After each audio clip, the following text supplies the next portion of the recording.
have my passport, right? Okay.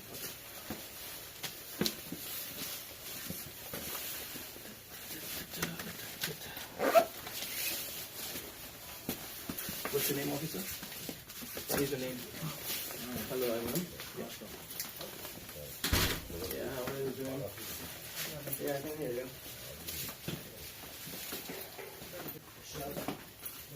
Yeah, I had another immigration police. They're taking me to the immigration office again. Do you want to talk to them?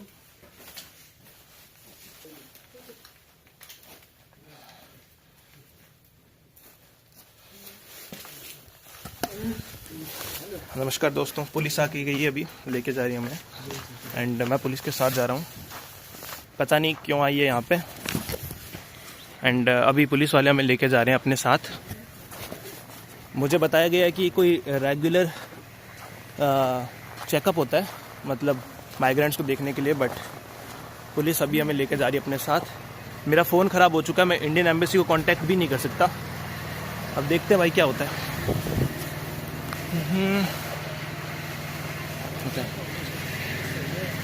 भाई एक minute, आपका phone देना।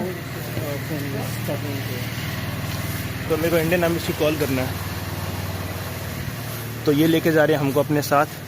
Police की गाड़ी आई है, पुलिसिया लिखा है पीछे। मैं बहुत कंफ्यूज हूँ अभी।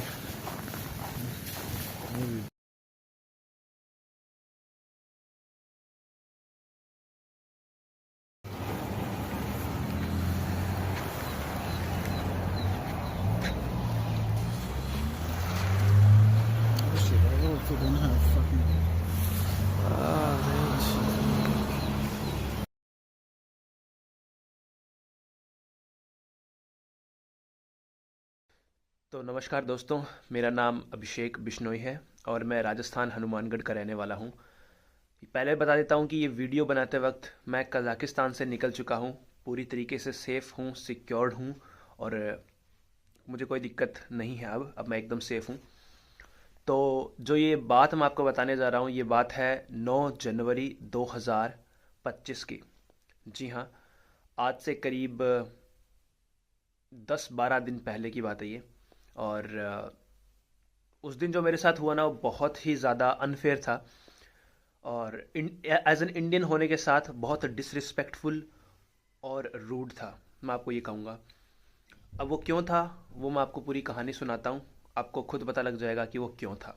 ज़रा सोच कर देखो कि एक 20 साल का लड़का एक देश में घूमने आता है, सब कुछ एकदम सही जा रहा है, लेकिन तभी एक दिन अचानक पुलिस आती है और उसे उठाकर पुलिस स्टेशन ले जाती है और उस पर एलिगेशंस लगते हैं इनलीगल इमिग्रेंट होने के और इनलीगली रहने के।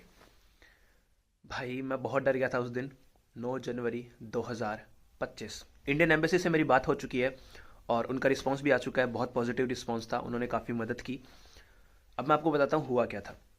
9 जनवरी 2025, उससे एक दिन पहले चलते हैं हम लोग स्टोरी में। 8 जनवरी 2025 उस दिन क्या हुआ वो समझना बहुत ज़रूरी है। तो मैं अपने हॉस्टल से थोड़ा दूर कहीं जा रहा था, मेरा फ़ोन जो था मेरे हाथ में था, नेविगेशन ऑन था और उस दिन सुबह हुई थी स्नोफॉल। आप वेदर में भी देख सकते हो और मैं वीडियो भी अटैच कर दूंगा। तो 8 जनवरी 2025 को सुबह हुई थी बहुत हैवी स्नोफॉल। दोपहर में मैं जा रहा था दूसरी जगह, मेरे हाथ में मेरा फ़ोन था, फ़ोन में नेविगेशन ऑन था और मेरा पैर स्लिप हुआ बर्फ़ पे और मैं सीधा नीचे गिर गया। और मैं सीधा नीचे गिरा ना, तो मेरा जो फ़ोन था वो पानी में चला गया, बगल में पानी पड़ा था और फ़ोन पानी में चला गया, जिसकी वजह से मेरा फ़ोन बंद हो चुका था, डिस्प्ले उड़ चुकी थी।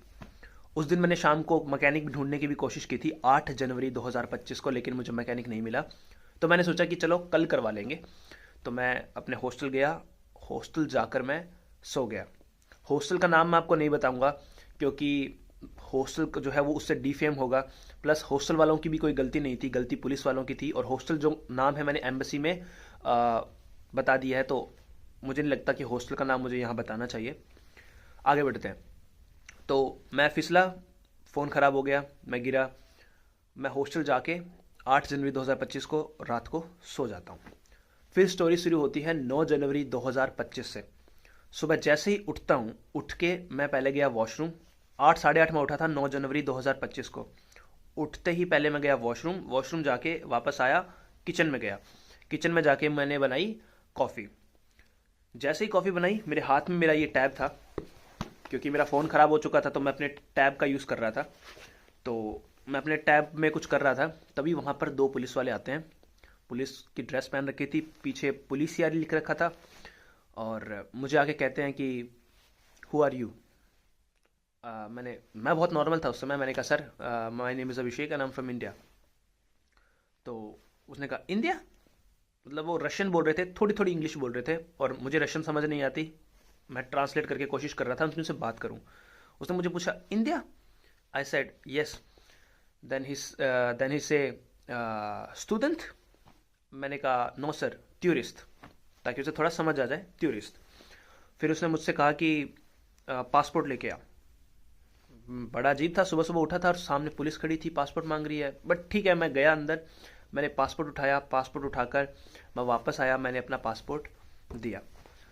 पासपोर्ट दिया, उसने मेरे पासपोर्ट के पन्ने स्क्रॉल किए, फिर कहते ट्रांसलेट करके, we are immigration police and you have to come with us. अब ये सुनते ही भाई मेरे कान खड़े हो गए। मैंने कहा यार, सुबह सुबह इमिग्रेशन पुलिस और मुझे कह रही है मैं इनके साथ जाऊं। मैं उनसे कोशिश कर रहा हूँ मेरे टैब में ट्रांसलेट करके कि भाई मैं आपके साथ नहीं जा सकता, ऐसे मेरा फ़ोन भी नहीं चल रहा है, एक रात पहले मेरा फ़ोन ख़राब हो गया है, मैं आपके साथ पुलिस स्टेशन जाऊँगा, मैं कैसे अपनी एम्बेसी को कांटेक्ट करूँगा, मैं कैसे अपने दोस्तों को कांटेक्ट करूँगा। फिर वो गुस्से में हो गए, बहुत ही रूड डिसरिस्पेक्टफुल मैनर था उनका। मुझे कहते कि जा तेरी जैकेट ला, इशारे कर रहे हैं कि जैकेट ला और चल हमारे साथ। मैं डर गया उस टाइम में थोड़ा। मैं अंदर गया, मैंने अपने बाकी documents, flight ticket, boarding passes सब लेके आया। मैंने दिखाया, मैंने कहा सर मैं तो टूरिस्ट हूँ, आप मुझे क्यों तंग कर रहे हो, मैं तो घूमने आया हूँ यहाँ पे, आप ये लो मेरा पासपोर्ट देख लो, मेरा बोर्डिंग पास देख लो, मेरी टिकट देख लो। उन्होंने कुछ नहीं सुना, गुस्से में सिर्फ एक बात कह रहे हैं, कम विद अस, कम विद अस। बस मुझे साथ में ले जाना चाह रहे हैं। मेरे साथ एक बांग्लादेश का भाई था, वो स्टडी कर रहा था, स्टूडेंट वीज़ा पे था, उसे भी मेरे साथ उठा लिया। हम दोनों को तुरंत प्रभाव में कपड़े पहने और बाहर ले गए। बाहर जाते वक्त मैंने क्या किया, अपने इस टैब के अंदर एक वीडियो बना ली खुद की, इस तरीके से कि पुलिस हम दोनों को लेके जा रही है, मुझे लेके जा रही है, और बिना किसी रीज़न के लेके जा रही है। मुझे टूरिस्ट को ये लोग तंग कर रहे हैं, और अगर कुछ भी होता है पुलिस स्टेशन में या जाते वक्त तो उसकी ज़िम्मेदार सिर्फ पुलिस होगी। मेरी सेफ्टी के लिए मैंने वीडियो बना ली। उसके बाद क्या हुआ, पुलिस वालों ने मुझे देख लिया वीडियो बनाते हुए। उन्होंने क्या किया, मेरा टैब मुझसे छीन लिया, लिटरली छीन लिया मेरा टैब मुझसे। मुझे गाड़ी में बिठाया, बांग्लादेशी भाई को बिठाया, डोर क्लोज किए, फिर कहते कि टैब खोल। मैंने कहा भाई मैं ऐसे कैसे मेरा टैब खोल के दे सकता हूँ, मेरा पर्सनल डेटा है इसके अंदर, मैं नहीं खोल के दे रहा। गाड़ी के दरवाजे लॉक किए, पुलिस वाले फ्रंट सीट पर बैठे थे, मैं और बांग्लादेशी भाई बैक सीट पर बैठे हैं। मुझे कह रहा है तेरा टैब खोल, हम तेरा टैब खुलवाएंगे, गुस्से में। फिर वो दोनों आगे बैठे थे पुलिस वाले, मैं और बांग्लादेशी भाई पीछे बैठा था। मुझ पे प्रेशर बनाया गया कि तू तेरा टैब खोल। भाई मैं डर गया थोड़ा बहुत तो, और मैं प्रेशराइज था, मुझे खोलना पड़ा टैब, क्योंकि पुलिस इन्वॉल्व है, ऑफिशियल मैटर है, मुझे कुछ भी हो सकता है भाई। तो मैंने अपना टैब खोल के दे दिया। उन्होंने वो वीडियो डिलीट कर दी, हालांकि बाद में मैंने उसे रिकवर कर ली। उन्होंने वीडियो डिलीट कर दी और एक दो वीडियो और भी डिलीट कर दी मेरी पर्सनल डेटा की। ठीक है, उसके बाद उन्होंने मेरे सारे इक्विपमेंट अपने पास रख लिए, एंड मुझे और बांग्लादेशी भाई को पुलिस स्टेशन की तरफ रवाना कर दिया गया। रास्ते में वो हंस रहे हैं, आपस में बात कर रहे हैं, हंस रहे हैं, खेल रहे हैं। पुलिस वाले हमसे रूट से बात कर रहे हैं, आपस में हंस रहे हैं, वेप कर रहे हैं। वेप जो आप समझते हो ना, धुआं, मतलब वो एक इतना बड़ा होता है, उसको ऐसे खींचते हैं, वो धुआं फेंकती है। वेपिंग कर रहे हैं। मैं डर गया वहाँ पे। तो फिर हमको ले गए पुलिस स्टेशन। पुलिस स्टेशन लेके गए, और पहले हमें पुलिस स्टेशन के गेट से अंदर लेके गए, उसके बाद एक दूसरी बिल्डिंग में ले गए, वहाँ पे 5 मिनट खड़ा रखा, फिर हमें लेके गए एक और जगह। वहाँ पे 5-6 पुलिस वाले इकट्ठे हो गए। अब ट्रीट देखो उन्होंने हमें कैसे किया, मुझे और बांग्लादेशी भाई को ट्रीट कैसे किया। हालांकि बांग्लादेशी भाई स्टूडेंट था, उसके पास प्रॉपर डॉक्यूमेंट्स थे यूनिवर्सिटी के, और मैं टूरिस्ट हूँ। हम दोनों को एक कोने के अंदर खड़ा कर दिया और कहते खड़े रहो। हमें कम से कम आधा घंटा तो वहाँ खड़ा रखा। उसके बाद हमें क्रिमिनल्स की तरह ट्रीट कर रहे हैं। 2 पुलिस वाले आए, हमारी फ़ोटोज़ ली, चले गए। हम किसी से कुछ पूछने की कोशिश कर रहे हैं ना, हमें चुप करा दिया जा रहा है कि चुपचाप एक कोने में खड़े रहो। इतना गंदी तरह से हमें ट्रीट किया गया। उसके बाद क्या हुआ, फ़ोटोज़ वगैरह ली, उसके बाद वो कुछ लेटर्स बनाने लगे, हमारे पासपोर्ट्स के प्रिंट्स लिए, और हम कुछ पूछ रहे हैं, हमें कुछ नहीं बता रहे। हम उस दिन वहाँ पे लगभग 2-2.5 घंटे सिर्फ खड़े रहे हैं एक कोने में, हमें बैठने तक नहीं दिया गया। मैंने पानी मांगा था एक पुलिस वाले से, क्योंकि मैं जस्ट उठा था और उठते ही वो हमें उठा उठा के ले गए। तो मैंने पानी मांगा, सीधा उसने ऐसे किया, कोई रिस्पॉन्स नहीं। मतलब एक टूरिस्ट को कैसे ट्रीट किए हैं मैं बता नहीं सकता। यही अगर कोई गोरा होता ना, तो भाई कुछ भी कर सकता था वो, सच में, लिटरली बता रहा हूँ। और ये पुलिस वाले भी डरते हैं उनसे कि यार नहीं, ये गोरा है, इससे पंगे मत लो, इनकी एम्बेसी ये करेगी वो करेगी। हमें ऐसे सोच रखा है, इनकी एम्बेसी क्या है भाई, क्या ही कर लेगी, हम इनको तंग कर देंगे, उसके बाद क्या हो जाएगा, इनकी एम्बेसी क्या कर लेगी, हमारा क्या उखाड़ लेगी। उनकी ऐसी सोच है हमारे इंडियंस, पाकिस्तानी, बांग्लादेशी भाइयों को लेके, जो कि कितना गलत चीज़ है यार। हमारी वजह से उनका टूरिज्म आ रहा है, हम घूमने आ रहे हैं, अपना पैसा रिसोर्सेज लगा के, उसकी कोई वैल्यू नहीं है। एनीवेज हमें वहाँ खड़ा रखा आधा पौना घंटा, उसके बाद फ़ोटो खिंचा के हमें ऊपर ले गए। अब हमें ऊपर खड़ा रखा है, 1-1.5-1.5-2 घंटा हमें ऊपर खड़ा रखा है। हमारे 3 घंटे पुलिस स्टेशन में बर्बाद कर दिए गए। तो ट्रीट किया मतलब जानवरों की तरह। क्रिमिनल्स को ट्रीट नहीं करते क्या, जैसे कोने में खड़ा कर देते हैं, ना बैठने की परमिशन, ना पानी पीने की परमिशन, हमें ऐसे ट्रीट किया उन्होंने। बहुत बुरा लगा। 2-2.5 घंटे बाद उन्होंने हमें हमारा पासपोर्ट दिया। और पासपोर्ट दिया कैसे पता है, जैसे ये पासपोर्ट है, ये लो, ऐसे फेंक के कि उठाओ और निकल जाओ। इतना डिसरिस्पेक्टफुल वे था। मैं वहाँ से निकला, पुलिस स्टेशन के बाहर आया। अब बेस्ट चीज़ देखो, हमें सुबह सुबह उठा के ले आए, मेरा वॉलेट भी मेरा हॉस्टल में था। हम 5 से 6 किलोमीटर पैदल चले हैं पुलिस स्टेशन से वापस अपने हॉस्टल आने के लिए। उनकी जिम्मेदारी नहीं बनती थी क्या कि अगर उठा के लेके गए हैं तो वापस हॉस्टल भी छोड़ के आओ? नहीं, हम 5 से 6 किलोमीटर मैं और बांग्लादेशी भाई पैदल आए हैं। उसकी वीडियो मैं अटैच कर दूंगा जब हम पुलिस स्टेशन से निकले थे। अभी पुलिस वालों से बच के हम वापस निकल के आए हैं। सुबह सुबह गाड़ी में उठा के ले गए, मिसबिहेव भी किया थोड़ा, और हमें पुलिस स्टेशन पे लाए। पूरी कहानी मैं आपको हॉस्टल पे जाके बताऊंगा, लेकिन थोड़ा ब्रीफ में बता देता हूँ। बहुत ही अजीब सा ट्रीट किया, एंड मेरा टैब मुझसे ले लिया, इसका पासवर्ड खुलवा लिया, बहुत कुछ हुआ है। तो मैं आपको हॉस्टल जाके बताता हूँ क्या हुआ है। तो हमें कम से कम 1 घंटा से ऊपर पुलिस स्टेशन से वापस हॉस्टल आने में लग गया। अब ज़रा सोच कर देखो ये चीज़। ना वॉलेट था मेरे पास, मेरा फ़ोन टूटा हुआ था। एग्जाम्पल देता हूँ, 2 यूट्यूबर हैं बहुत ही फेमस, यात्री डॉक्टर नवांकुर चौधरी और नवदीप बरार पाजी, पंजाब से। वो दोनों अफ्रीका गए थे, बुर्किना फासो नाम के देश में, और उन पर भी सेम एलिगेशन थे और उनको ही ऐसे उठा लिया था, स्ट्रीट से चलते उठा लिया था। शक हो गया था उनको कि ये शायद इनलीगल इमिग्रेंट है या टूरिस्ट नहीं है। उनको उठाकर ले गए थे जेल में, और उनको पूरे दिन पूरी रात जेल के अंदर रखा था। मेरे साथ भी कुछ वैसा हो सकता था। वो तो ठीक है, मैं उनसे रिटेलिएट कर रहा था, डरा नहीं, मैंने अपनी बात रखी। मैंने उनको बार बार बोला था मैं इंडियन एम्बेसी में कॉल करूंगा, इंडियन एम्बेसी में कॉल करूंगा। नवदीप बरार जो पाजी हैं और नवांकुर चौधरी जो यात्री डॉक्टर है, ऐसे ही सेम तरीके से अफ्रीका में अरेस्ट कर लिया गया था और इनको पूरी रात पूरा दिन जेल में रखा। अब सोच लो, वैसा कुछ मेरे साथ भी हो सकता था। वो तो ठीक है, मेरी किस्मत अच्छी थी कि मुझे 3-4 घंटे में मैं फ्री हो गया था, मेरी किस्मत अच्छी थी, वरना तो वो मुझे पूरी रात रख सकते थे। और मैं कांटेक्ट किसे करता?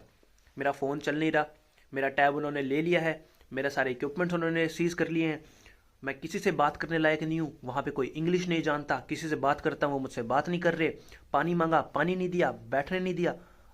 ज़रा सोच कर देखो कि एक टूरिस्ट को किस लेवल पे हरास कर रहे हैं ये। और ये तो मैं हूँ, मैं तो फिर भी पिछले 4 सालों से ट्रैवल कर रहा हूँ, मैं इस चीज़ को झेल गया, इस चीज़ का घूंट पी गया मैं। अगर कोई नया ट्रैवलर होता या कोई फीमेल ट्रैवलर होती, वो इस समय पे कितना डर जाती, वो आप सोच के देखो। हालांकि इंडियन एम्बेसी से भी मैंने बात की थी, बाद में एम्बेसडर जी से भी मैंने बात की, और जो हमारी एम्बेसी है वो अस्ताना में है, कैपिटल सिटी जो है कजाकिस्तान की। मैं अलमाटी में था, तो मैंने अलमाटी के अंदर जो इंडियन एम्बेसी है उनमें भी बात की। हालांकि आधे पौने घंटे तक मैंने वहाँ के एक सर से बात की, उनका नाम वगैरह भी मैं ऐड कर दूंगा, और उनको मैंने सारी स्टोरी सुनाई थी। उसकी रिकॉर्डिंग भी मैं डाल दूंगा इस क्लिप के बाद, तो इस वीडियो को पूरा ज़रूर देखना।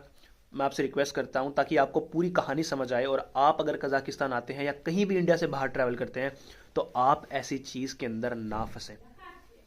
तो ये चीज़ है। उसके बाद हम लोग वापस हॉस्टल आए। हॉस्टल आके भाई मैंने फटाफट जैसे तैसे किया अपना सारा काम। फ़ोन से ही करवाने गया, पहले तो भाग के गया, फ़ोन से ही करवाया। जैसे तैसे स्क्रीन मिली। हमारे कुछ इंडियन स्टूडेंट्स जो थे, भाई थे, उन्होंने बहुत मदद की, प्रवीण भाई, सुमित भाई। और उसके बाद हम आ गए वापस, क्योंकि उस दिन वो पूरा दिन तो मेरा फ़ोन सही कराने में चला गया था। तो वो पूरा दिन तो मेरा फ़ोन सही कराने में ही चला गया था। उसके बाद अगले दिन सुबह उठते ही जैसे ही 10 बजे एम्बेसी ओपन होने का टाइम हुआ, मैंने इंडियन एम्बेसी में कॉल किया। पहले मैंने बात की अस्ताना में, हमारे जो एम्बेसडर जी थे, सेक्रेटरी जी जो थे, उनसे बात की। उन्होंने मेरी बात सुनी और काफ़ी अच्छा लगा उनसे बात कर कर। उन्होंने फिर मुझे नंबर दिया अलमाटी में जो ऑफिसर थे उनका। उनको मैंने कॉल करके जैसे ही ये बात बताई तो उनका पहला सवाल यही था कि सर आप जेल में तो नहीं हो। मैंने उनसे कहा कि सर नहीं, मैं जेल में नहीं हूँ। मैं जेल में था लेकिन वहाँ से निकल गया, उस टाइम मेरा फ़ोन नहीं चल रहा था, वरना मैं उस टाइम भी एम्बेसी को कॉल करता। अगर शायद मैं उस टाइम एम्बेसी को कॉल करता तो उसी टाइम निकल जाता, लेकिन मेरी किस्मत ख़राब थी कि मेरा फ़ोन भी नहीं चल रहा था। तो उसके बाद उनको सारी कहानी मैंने सुनाई कि सर मेरे साथ ये हुआ है, बहुत ही डिसरिस्पेक्टफुल मैनर के साथ एज एन इंडियन टूरिस्ट मुझे ट्रीट किया गया। मैंने सारा उनको एक डॉक्यूमेंट भी बना के दिया, लेटर भी पूरा लिख के एम्बेसी की साइट पे डाला, जिसका रिस्पॉन्स भी मुझे आया है। इसीलिए ये वीडियो इतना लेट आ रही है, क्योंकि मैं इंतज़ार कर रहा था कि पहली चीज़ तो ये वीडियो मैं कज़ाकिस्तान में रहते हुए ना डालूं, अभी मैं उज़्बेकिस्तान में हूँ, और दूसरा कि मैं क्लियर हो जाऊं हर चीज़ को लेकर। तो हाँ, कज़ाकिस्तान में ये था मेरा नाइटमेयर। पुलिस उठा के ले गई, ऑलमोस्ट अरेस्ट ही कर लिया था। उसके बाद मुझ पर ब्लेम लगेगा कि मैं इनलीगल इमिग्रेंट हूँ, टूरिस्ट हूँ। अरे भाई 14 दिन का वीज़ा लेके मैं आया हूँ, मैं पागल थोड़ी हूँ। अब मैं आपको बताता हूँ सबसे बड़ी बात। जब पुलिस वाले मेरे हॉस्टल में आए थे ना, और उन्होंने जब मुझे पुलिस स्टेशन ले जाना चाहा था, तब मैंने उनसे एक बात कही थी कि सर मेरा फ़ोन नहीं चल रहा है, आप एक काम करो, मेरा पासपोर्ट जो है उसकी फ़ोटो खींच के अपने डिपार्टमेंट में भेज दो। मेरा पासपोर्ट नंबर डालते ही आपको सारी डिटेल्स मिल जाएगी कि मैं किस तारीख को एंटर हुआ हूँ, ये है, सब आपको मिल जाएगा। उन्होंने नहीं मानी। अच्छा ठीक है, मैंने उनसे ये कहा था कि सर आप ना एक काम करो, ये नहीं कर सकते, आप मेरा पासपोर्ट ही अपने साथ ले जाओ, वेरीफाइड कर लो मेरे बारे में जो भी है, मेरा पासपोर्ट साथ ले जाओ, वेरीफाई कर लो, और फिर आप जब संतुष्ट हो जाओ तब आके मुझे मेरा पासपोर्ट वापस दे देना। ये भी नहीं माना उन्होंने। क्या नहीं भाई, हम तो तुम्हें लेके जाएंगे। एक टूरिस्ट को ना ट्रीट करने का तरीका होता है, चाहे वो गलत भी है, चाहे उसने कोई रूल भी तोड़ा है ना, तो एक टूरिस्ट को ट्रीट करने का तरीका होता है। क्योंकि टूरिस्ट का मतलब भाई उस वो बंदा तुम्हारे देश घूमने आया, उसको नहीं पता चीज़ों का। मेरे केस में तो मैंने कोई गलती भी नहीं की थी, पर फिर भी अगर एक टूरिस्ट गलती करता है तो उसे ट्रीट करने का एक तरीका होता है। वो तुम्हारा गेस्ट है भाई। गेस्ट तो छोड़ो, उन्होंने तो मेरे को इंसान की तरह भी ट्रीट नहीं किया ठीक से। कोने में खड़ा कर दिया, खड़ा रहे 2 ढाई घंटे कोने में खड़े रहे। आते जाते लोग मुझे और मेरे वो बांग्लादेशी भाई को देख रहे हैं और सोच रहे हैं इन्होंने तो कोई क्राइम किया होगा। भाई हमारी कितनी ज़्यादा सेल्फ वहाँ पे रिस्पेक्ट डाउन हुई है, बताओ। हम वहाँ पे खड़े रहे हैं। अगर यही चीज़ किसी गोरे इंसान के साथ हुई होती ना, यही चीज़ किसी फॉरेनर के साथ इंडिया में हुई होती ना, अभी तक ये नेशनल न्यूज़ बन जाती कि इंडियन पुलिस ने किसी फॉरेनर को ऐसे ट्रीट कर दिया, इंडियन पुलिस ने फॉरेनर को वैसे ट्रीट कर दिया। लेकिन यही चीज़ मेरे साथ एज एन इंडियन कजाकिस्तान में हुई है ना, तो शायद बहुत ही नॉर्मलाइज लिया जाएगा इसे। ठीक है, हो गया, अरेस्ट हो गया, क्या क्या फ़र्क पड़ता है। लेकिन यही अगर किसी गोरे के साथ, स्पेशली गोरे के साथ इंडिया में हुई होती ना, अभी तक उसकी एम्बेसी पुलिस वालों से ना रिपोर्ट मांग रही होती, भारत सरकार से रिपोर्ट मांग रही होती कि ये चीज़ हमारे टूरिस्ट के साथ, हमारे बंदे के साथ हुई कैसे। और ये सच है, आपने भी नोटिस किया होगा, अगर यही सेम चीज़ किसी फॉरेनर के साथ इंडिया में हो जाती ना, अभी तक हर न्यूज़ चैनल, मीडिया आउटलेट उसे कवर कर रहा होता। बट दुर्भाग्य है हमारा भाई कि ऐसी चीज़ों को ना नहीं मिलता इतना ज़्यादा फ्लेम। जिस चीज़ को मिलना चाहिए उसे नहीं मिलेगा, जिसे नहीं मिलना चाहिए उसे मिल जाएगा। तो इस वीडियो को ज़्यादा लंबा नहीं खींचूंगा मैं बहुत फ्रस्ट्रेट हूँ भाई कज़ाकिस्तान की पुलिस से। कज़ाकिस्तान के लोग बहुत अच्छे हैं, कंट्री बहुत सुंदर है, लोग बहुत हेल्पफुल हैं, मैंने बहुत इन्जॉय किया कज़ाकिस्तान में, काफ़ी खूबसूरत था। लेकिन जो मेरे साथ हुआ वहाँ पे, वो किसी खौफनाक दृश्य से कम नहीं था। बाकी इसके बाद मैं इंडियन एम्बेसी के साथ मेरी जो वार्तालाप हुई थी भारत सरकार के साथ, इंडियन एम्बेसी के साथ, मैं उसकी वीडियो डालने वाला हूँ। तो ये वीडियो के बाद वो वीडियो आएगी, वरना ये बहुत बड़ी वीडियो हो जाएगी, प्लस आपको समझ में भी नहीं आएगा कि मेरे साथ हुआ क्या था। तो उम्मीद करता हूँ कि मैंने एक एक पॉइंट, एक एक चीज़ आपको समझा दी होगी, मेरे और पुलिस के दरमियान क्या हुआ था, उन्होंने क्यों मुझे उठाया था, कैसे मुझे ट्रीट किया और कैसे मैं वापस अपने हॉस्टल आया। मैं उम्मीद करता हूँ कि मैंने आप सबको बता दी होगी। आप सबसे मैं एक रिक्वेस्ट करता हूँ कि इस वीडियो को पूरा ज़रूर देखें, एक एक लाइन सुने और इस वीडियो को शेयर ज़रूर करें। मैं यूजुअली नहीं कहता मेरी वीडियो शेयर करो, ठीक है, जिसको ट्रैवल पसंद होगा वो मेरी वीडियोस देख लेगा, लेकिन इस वीडियो को शेयर करना ज़रूरी है, क्योंकि आज मेरे साथ हुआ है, कल आपके साथ हो सकता है, किसी आपके फैमिली मेम्बर के साथ, आपकी बहन भाई, आपके पेरेंट्स के साथ हो सकता है। तो इस वीडियो को शेयर ज़रूर करना। और अगर आप कज़ाकिस्तान आते हो तो इस चीज़ का खास ध्यान रखना, क्योंकि यहाँ की पुलिस किसी की नहीं सुनती है। इवन दो यहाँ के लोग जो हैं, कज़ाकिस्तान के जो लोग हैं, वो भी अपनी पुलिस को पसंद नहीं करते। ये मैंने बहुत से कज़ाकिस्तानी लोगों के मुंह से खुद सुना है कि हम तो खुद हमारी पुलिस को पसंद नहीं करते, उनकी पुलिस ऐसी ही है, वो बोलते हैं। तो अगर आप कज़ाकिस्तान आते हैं तो इस बात का विशेष ध्यान रखें कि पुलिस वालों के साथ एंगेज ना हो। अगर आपसे कुछ कहते भी है ना, तो हाथों हाथ इंडियन एम्बेसी में कॉल करना, ठीक है। उनके साथ पुलिस स्टेशन जाने की गलती कभी मत करना। मेरी गलती ये थी कि एक तो मेरा फ़ोन टूटा हुआ था, मैं किसी से कांटेक्ट नहीं कर सकता था, प्लस मेरे हॉस्टल से ही मुझे उठा के ले गए। अगर शायद मेरा उस समय फ़ोन चल रहा होता तो मैं हाथों हाथ इंडियन एम्बेसी में इमरजेंसी नंबर पे या जैसे भी उनसे बात करता तो शायद मैं बच सकता था। लेकिन मेरा दुर्भाग्य था कि फ़ोन भी ख़राब था, अर्ली मॉर्निंग उठा था, वैसे ही मुझे उठा के ले गए। लेकिन अगर आपको कज़ाकिस्तान में पुलिस अप्रोच करती है और बोलती है कि हमारे साथ चलो, तो आप बिल्कुल मत जाना। मुझे नहीं पता, वो रशियन में बात कर रहे थे पुलिस वाले, और मुझे रशियन बिल्कुल ही समझ नहीं आती। तो उन्होंने हो सकता है कुछ पैसे वैसे भी डिमांड किए हो मुझसे, लेकिन मैं समझ ना पाया हूँ।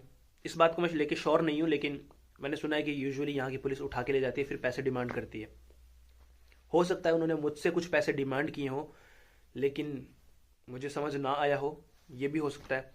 लेकिन the way they treat, that's horrible. तो इस वीडियो को यहीं तक रखता हूँ। अगली वीडियो के अंदर मैं आपको इंडियन एम्बेसी का क्या रिस्पॉन्स आया और मैंने लेटर बना के इंडियन एम्बेसी को क्या भेजा, उसमें क्या लिखा, मैं आपको सब कुछ बताऊंगा।